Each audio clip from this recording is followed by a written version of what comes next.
fırsatı kuşananlar.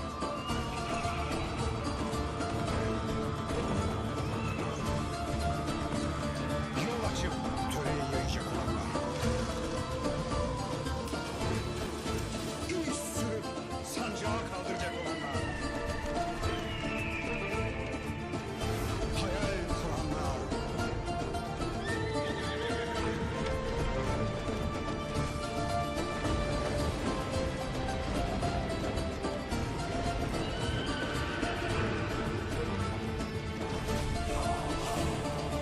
Yol açanlar.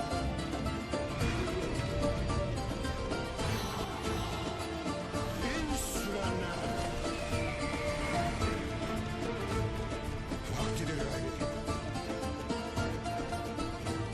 Vaktidir gayri.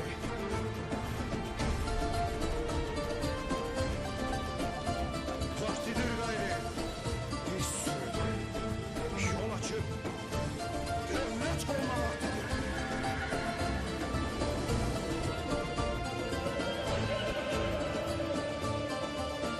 Kuruluş Osman yeni sezonuyla yakında ATV'de. ATV kanalına abone olun, hiçbir şeyi kaçırmayın.